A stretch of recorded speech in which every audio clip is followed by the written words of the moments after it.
Right, seems to be working. Let's open up with a word of prayer and then we'll get into study. Father in heaven, we come before you at this time. Just thank you for this time of study we have together, and just pray that you be with us and help us to have attentive hearts to what we have to learn. Be with those that are sick and struggling in whatever way. It's in Jesus' name we pray. Amen. All right, let's open up to Genesis 19. That's where we're going to spend our time today. Before we get into the text of chapter 19, we have to just get some context. What brings us into chapter 19, among other things, is something we read about in chapter 18. We're following a conversation concerning God's promise to Abraham about the birth of Isaac. That's verses 1 through 15 of chapter 18. In verses 16 through 33 of chapter 18, God decides to reveal to Abraham what he's about to do to the cities of Sodom and Gomorrah. And I think that's a story we're familiar with. God decides to destroy them as a result of the fact that Abraham was the one God chose to bring about a great nation. But with that being true, in verses 20 and 21 of chapter 18, God visits Sodom to see if their sin is as grave as God knows it to be. And so in verse 22 of that chapter, men who were angels that had also conversed with Abraham, they make their way towards Sodom in order to prepare for its destruction and the cities that surrounded it. But in response to those things, in verses 23 through 33 of chapter 18, there's another conversation between God and Abraham where Abraham basically questions God and asks him if he would truly destroy Sodom and Gomorrah if there were righteous people who lived there. But from the context of those things that have been described up to this point in Genesis, one reason that Abraham questions God is because of the fact that among the people living in Sodom and its surrounding cities is Abraham's nephew Lot and his family. Now, as a result, this obviously creates great concern for Abraham that his nephew is in this place that's about to be destroyed. And he wonders, is Lot going to be spared from this destruction? So it's those things that set the stage for the story recorded for us in verses 1 through 29 of Genesis 19, where the author records this very familiar story of the destruction of Sodom and Gomorrah, with only Lot and his family spared. And the one reason Lot is spared is because of his connection with Abraham. So with that in mind, that brings us into chapter 19. Verse 1 says, "Now the two angels came to Sodom in the evening as Lot was sitting in the gate of Sodom. When Lot saw them, he rose to meet them and bowed down with his face to the ground." Now what's going on there in verse 1 of chapter 19?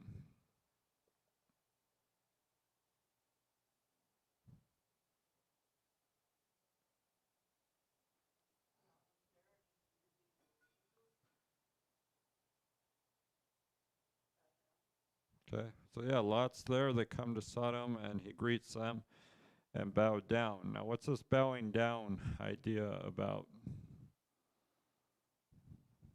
What's he doing? Yeah, he's showing respect, or as Elaine put it, reverence or honor. Now, as far as Lot's concerned, and we're going to see this some in the text, when he's, Jeremiah, go ahead.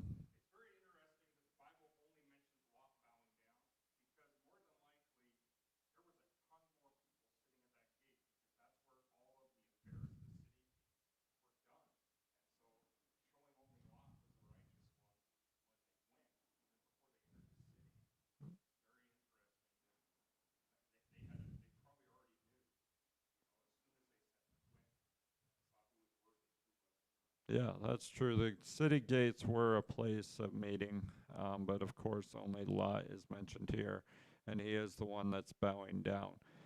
Now, as far as these angels are concerned, at this particular time, they would have appeared as normal people. That's a lot of how angels manifest themselves as normal people, common travelers, but there was something about them that caused Lot to do this, to bow down. They were messengers of God. But it's those things that set the stage for the things we're going to study in this chapter, where the author describes the events that lead up to the destruction of Sodom and Gomorrah, as well as its aftermath. But also, in recording this story, the author of Genesis also seems to reveal at least 3 reasons that Sodom and Gomorrah were destroyed, along with its surrounding cities. And as said before, only Lot and his family were spared. So that's what we're going to spend time with, is look more closely as to why Sodom and Gomorrah were destroyed. And what we'll learn is that Sodom and Gomorrah is a story that illustrates for us as to what will happen if we live in disobedience toward God. So we'll start in verses 2 through 11 and look at the first point, if somebody wouldn't mind reading those verses.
Thank you, Dean. So again, we're looking more closely at why Sodom and Gomorrah were destroyed. But in this particular section, what seems to come out is that it was destroyed because of its wickedness. So in verse 2, the point is introduced. What does Lot do? What does he say to the angels here?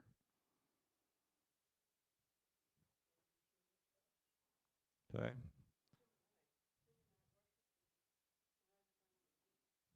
So what's the invitation here? Spend the night. Yeah, have them. Go ahead, Elaine. Okay, so follow him, let me protect you, but more specifically also to serve them is what he wants to do. He's offering hospitality. And but what we notice from the text, however, is the angel's response. What are they intending to do? To sleep outside. They want to say, no, we want to stay in the square. Now, there's some comparisons between Abraham's dealings with these angels and Lot's dealing with these angels. They're the same individuals. The angels initially refused Lot's offer. We see that. But one possible reason for this is because Lot did not greet the angels as Abraham did in verse 3 of chapter 18. If we were to look back, and Abraham's greeting says, "My Lord, if now I have found favor in your sight, please do not pass your servant by." Lot doesn't use that language. He just says, "Come stay at my home." And the angels just refuse. But whatever the case, in verse 3 of this chapter, Lot continues to urge these angels to stay with him, and the angels finally agree. Now, what does verse 3 tell us that Lot does for these angels?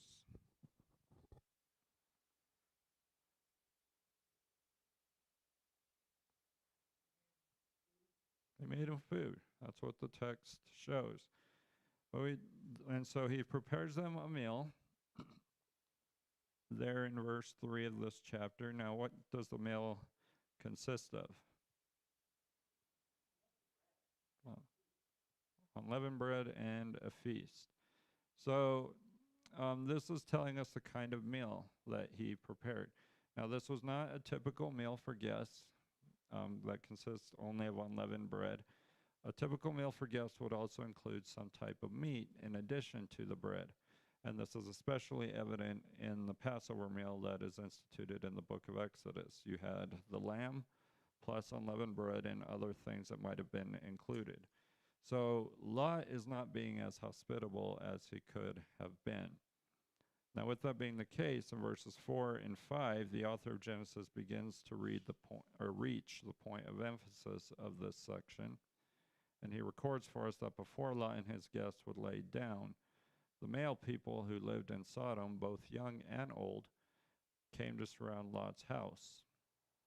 Now, what are they wanting? What are these men of Sodom wanting to do?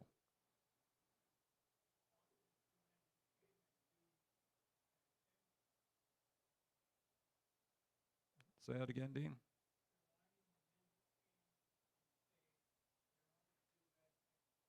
They want to do bad things with them. The text more specifically says have relations with them. Now, this is sometime in the night, probably late at night. So before Lot and his guests would go to sleep for the night, the young and old men of Sodom insisted that Lot bring his guests out to them in order to have these relations. Sexual relations is what's involved.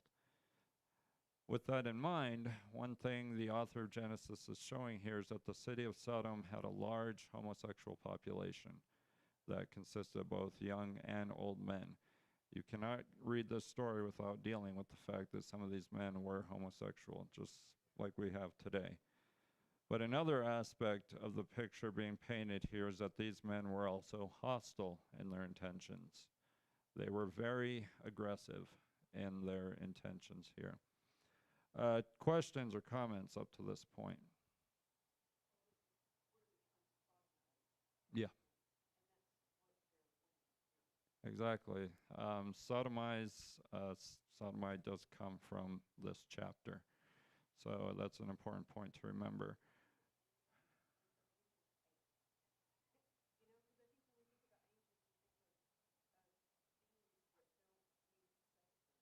Right.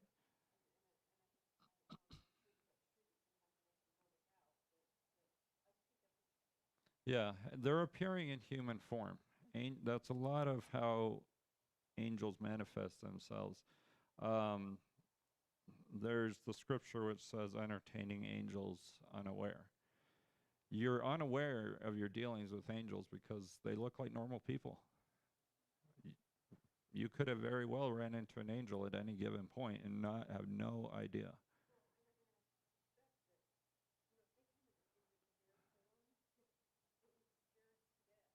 Probably.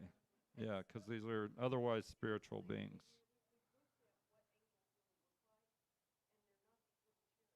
Right. And they don't necessarily have the halo and wings that are sometimes associated with angels. So, anyway, so these angels have come, they're staying with Lot, and the young and old people of Sodom are aggressively asking Lot to bring them out to have these sexual relations with them. So with that being true, How does Lot respond to this in verses 6 through 8?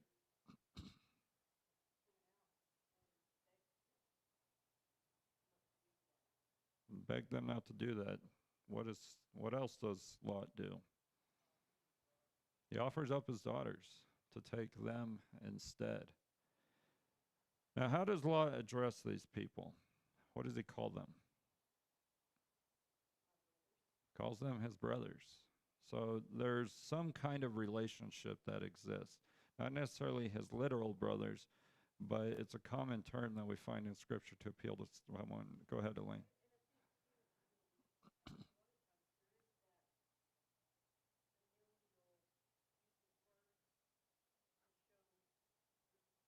Right.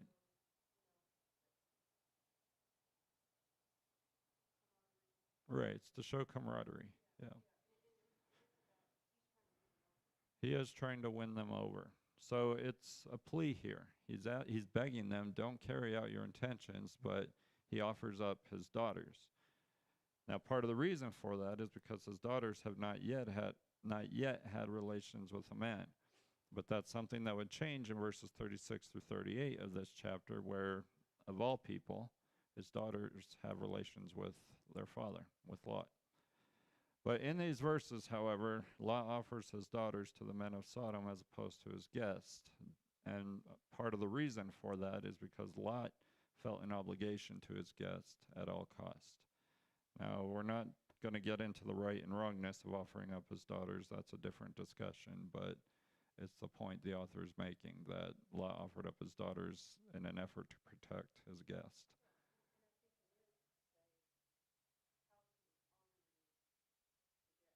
Exactly. It's how he was honoring the guest and protecting them in this way.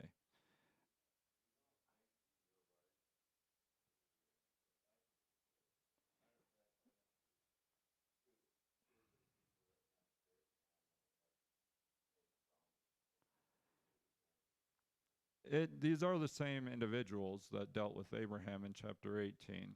And it's possible that Lot realized these are angels, but what he's offering to do for them is they appeared in human form. Um, appeared as common travelers, one person said. It is. And again, that's a different discussion, the right and wrongness, but he's honoring these men.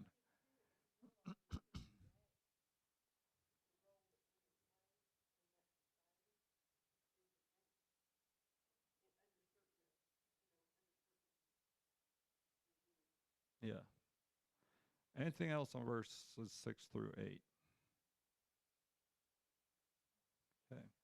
So, Lot is offered his daughters. What happens in verse 9? How do the men respond?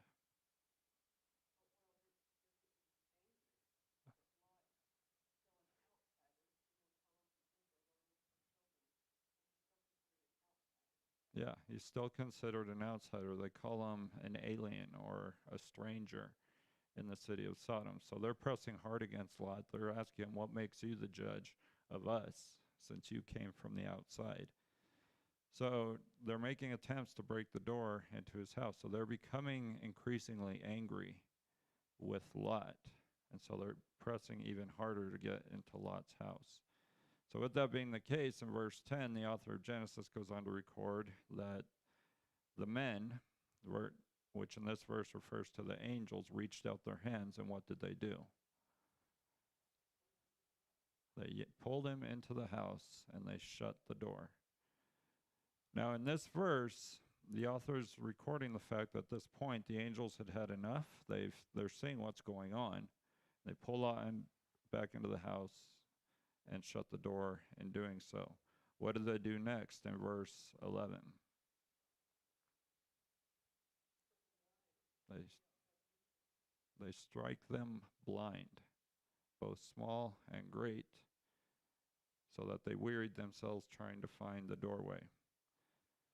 So these angels, they not only pull Lot into the house, but they also do something to the individuals outside. They blinded them. And now they can't see anything. And the text says they exhausted themselves trying to find the way into Lot's house. Now, it's probably at this point that Lot is probably beginning to realize these are more than just your common individuals. These are probably divine individuals, and as Matt pointed out, this is probably where he's beginning to realize these are probably angels, messengers of God. He might have, which might be why he responded in the way he did. Jeremiah? The other thing that's happening in this is they're saving him from himself, too, because if they're willing to press like they're doing it, he must have shown that he'll cave the will of whoever's around him. That's possible. If they know they can push him and make an accusation and keep trying and know he's not going to slam the door in their face or do anything, he must have shown in his actions in the past. And so the angels also saved him from himself. So not just the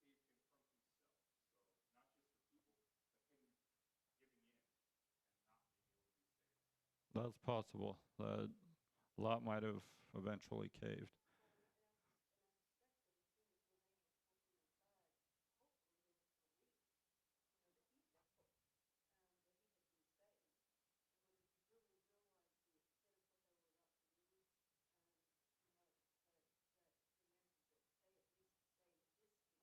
Yeah, absolutely.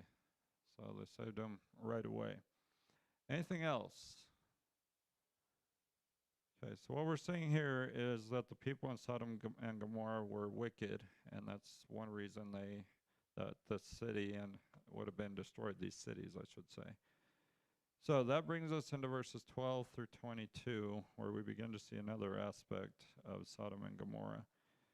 And we'll read those, then look at the points at the point. And the two men said to Lot, whom else have you here? A son-in-law and your sons and your daughters, and whomever you have in the city. Bring them out of the place, for we are about to destroy this place, because their outcry has become so great before the Lord, that the Lord has sent us to destroy it.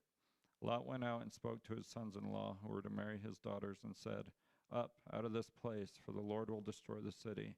But he appeared to his sons-in-law to be jesting. When morning dawned, the angels urged Lot, saying, Up, take your wife and your 2 daughters who are here, or you will be swept away in the punishment of the city. But he hesitated. So the men seized his hand and the hand of his wife and the hands of his 2 daughters. For the compassion of the Lord was upon him, and they brought him out and put him outside the city. When they had brought them outside, one said, Escape for your life. Do not look behind you, and do not stay anywhere in the valley. Escape to the mountains, or you will be swept away. But Lot said to them, O no, my lords. Now behold, your servant has found favor in your sight, and you have magnified your loving kindness, which you have shown me by saving my life. But I cannot escape to the mountains, for the disaster will overtake me, and I will die. Now behold, this town is near enough to flee to, and it is small. Please let me escape there. Is it not small, that my life may be saved? He said to him, Behold, I grant you this request also, not to overthrow the town of which you have spoken. Hurry, escape there, for I cannot do anything until you arrive there.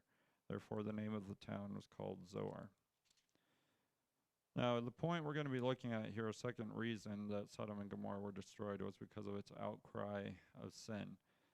As point is introduced with the angels saying something in verses 12 and 13 to Lot, what do they say to him? Or ask him, I should say.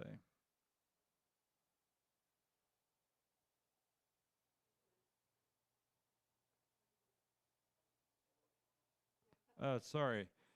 What's this statement and the question that the angels make in verses 12 and 13 to Lot? Who do you have in this city? Who else is here that has any connection to you? So what they're beginning to show Lot is that they want to get he and his family out of there before this destruction comes. So, but also one possible reason that they're doing this is because Lot had already served these angels. And as a result, these angels seem to be doing for something for Lot in return. And that's providing them with protection. Now, how did the sons-in-law respond to all this in verse 14? They thought he was kidding. They were not taking him seriously. They thought this was a joke. So Lot's sons-in-law did not seem to take him seriously. Sandy, go ahead.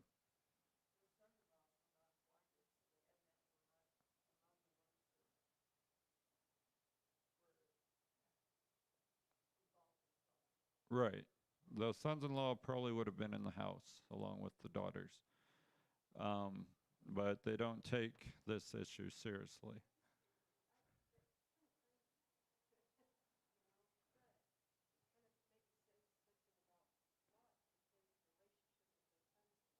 Right.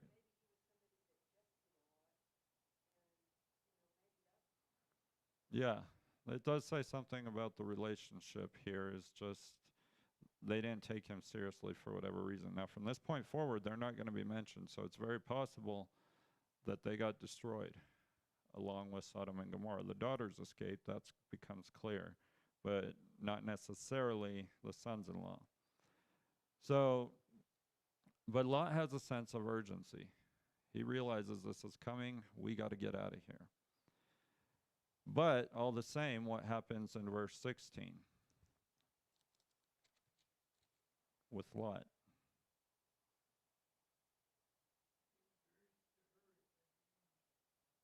Okay, but what's the first statement there? He hesitated. Now, what does it mean to hesitate? You hold back. You didn't move. So what do the angels do? Grabs them by the hands and takes them out. Why?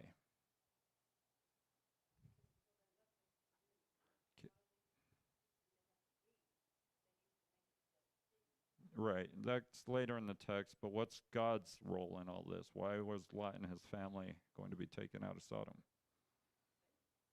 Okay. Well, what does the text say there in verse 16? How is God looking upon Lot? Compassion. This is all happening because God was having compassion on Lot and his family.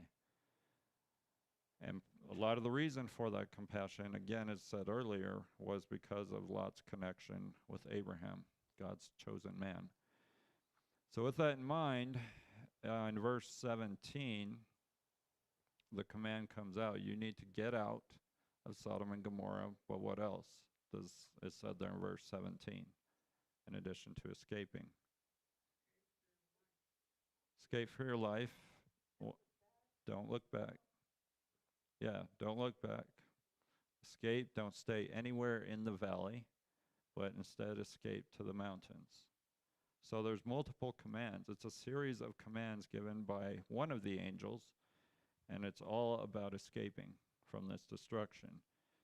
So Lot and his family were not to be anywhere near the destruction. They were not to look back on Sodom and its surrounding cities as they were being completely destroyed. But then comes the request from Lot in verses 18 through 20. What does Lot ask?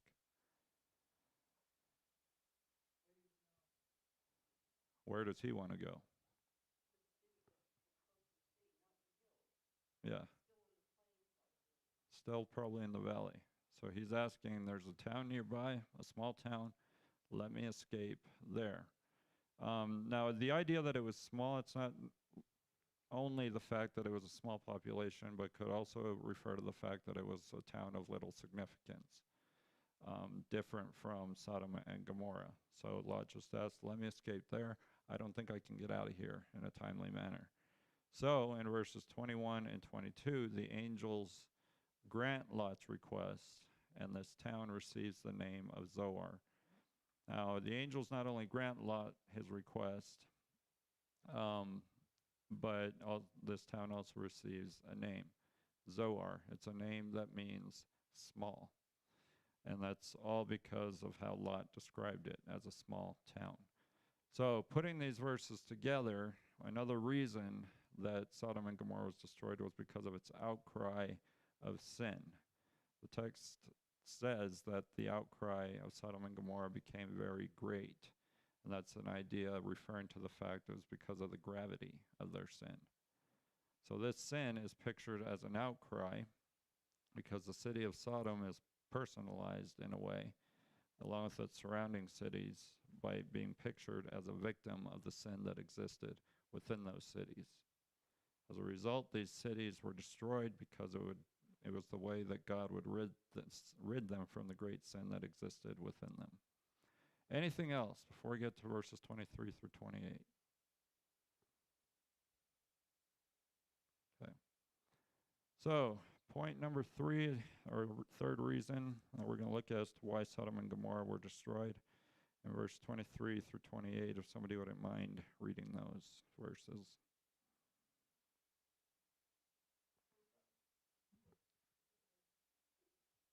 23 through 28.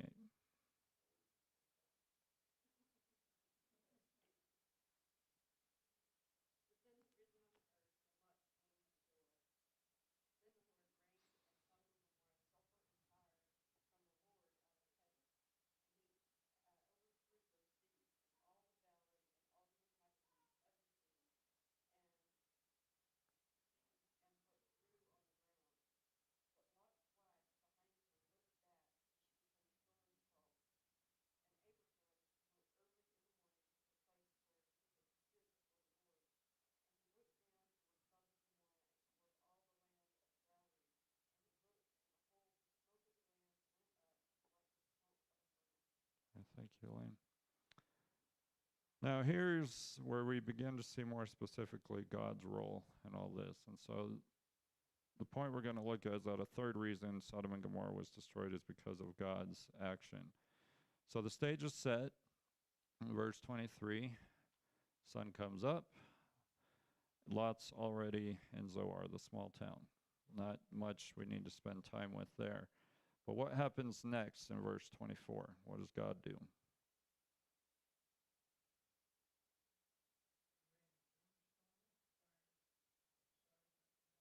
He rains brimstone and fire. Now, can anyone tell me what brimstone and fire, or fire and brimstone is? The picture that comes to mind. That's it. It's a volcano kind of picture.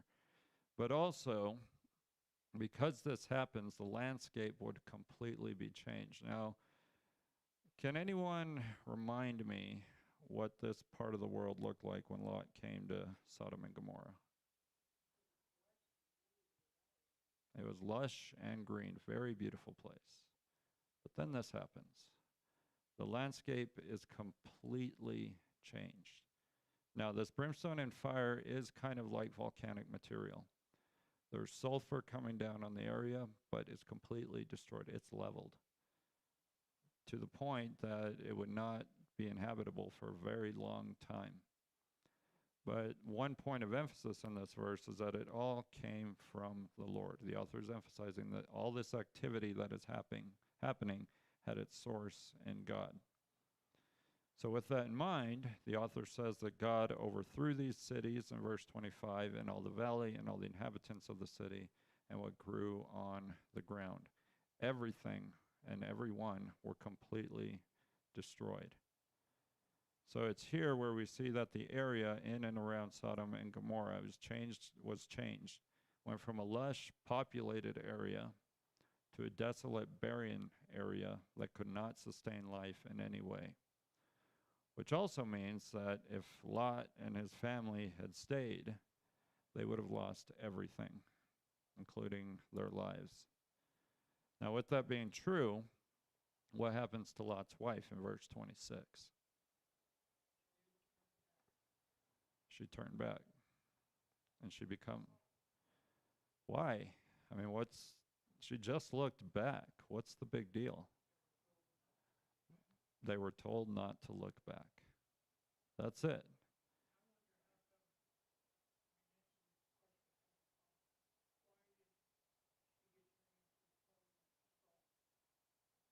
All right, so you're asking that question? Okay. We'll touch on that briefly. So, in this familiar verse, it's one that most people are familiar with. The author's recording that upon looking behind her at the destruction of Sodom and Gomorrah, she became what the text calls this pillar of salt. That question naturally comes up. Well, what does it mean that she became a pillar of salt? Now, one possibility is right where she stood is she was somehow coated in salt that was in this brimstone and fire material. Now, again, from the context, the reason this happened is because she disobeyed the command. Don't look back. But she did. And so she suffered a consequence. So it's been said that what happened to Lot's wife is a testimony to the consequences of disobedience toward God. A permanent reminder of the destruction of Sodom and Gomorrah. Now, one reason this is true is because in Luke 17, verses 28 through 32, Jesus recalls this event, and he says, remember Lot's wife. 3 words. Okay, what do you mean, Jesus? Don't disobey, because there's going to be consequences to it. That's all paints the picture as to why she was turned into a pillar of salt. It was a consequence of disobedience. In this context, she disobeyed the command, don't look back. Questions or comments on that?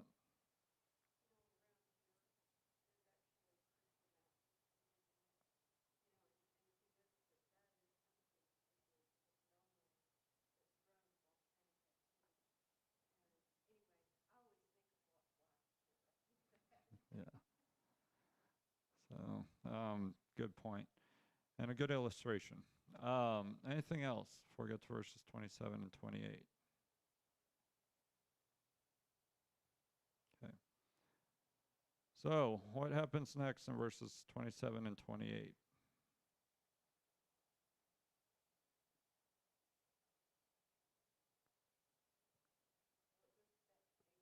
Goes back to Abraham. Yeah. Right. Abraham sees what has happened. Now, Abraham's over in the land of Canaan. Sodom and Gomorrah are on opposite that. So, the next morning, Sodom and Gomorrah has been destroyed. Abraham returns to where he had had the conversation with God in chapter 18. And he looks down into the valley. What does he see?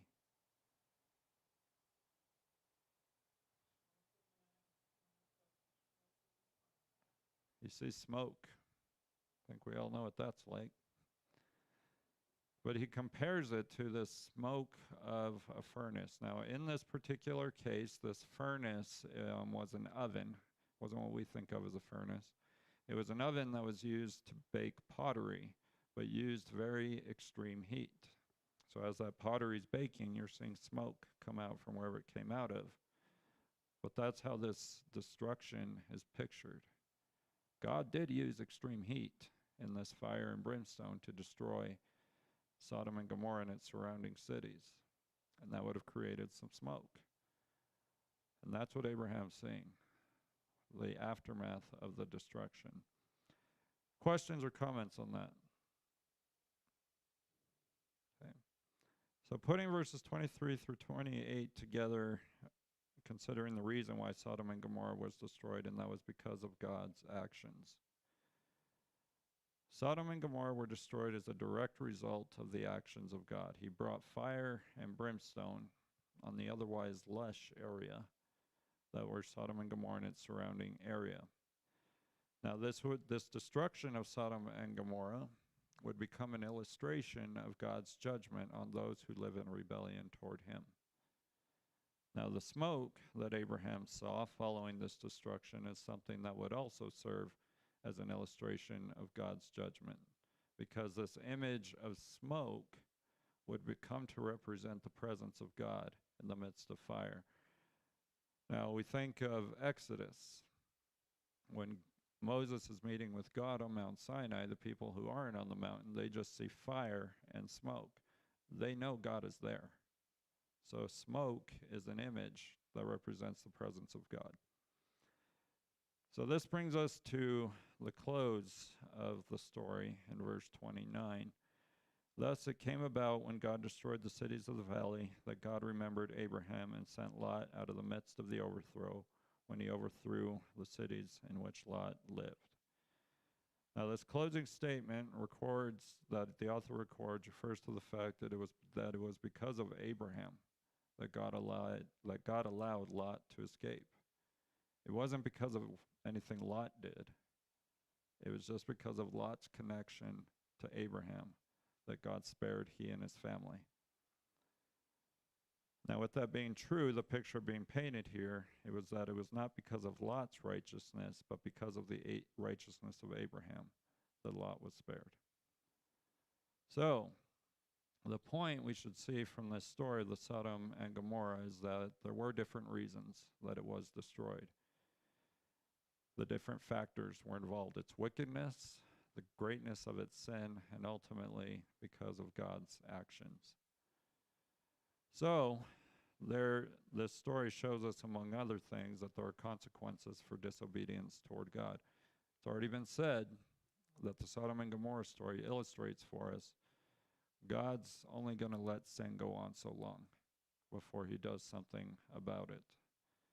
So this is a story that, among other things, should motivate us to live in faithfulness toward God. Any other questions or comments from this story?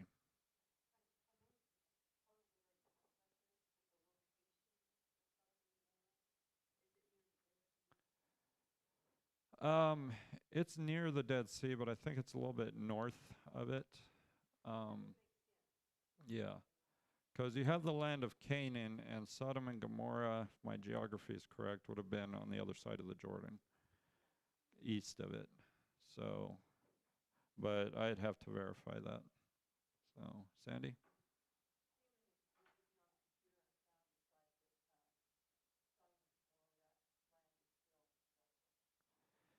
Some people have come back into it, but it is still pretty desolate. It looks more like a desert than it does the lush area than it was, but it's still in pretty bad shape. So yeah.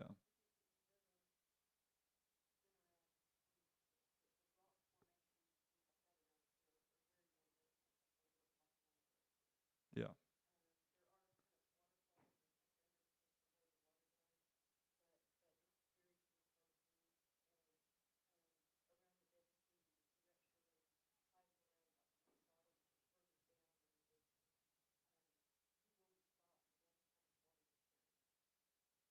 Hmm.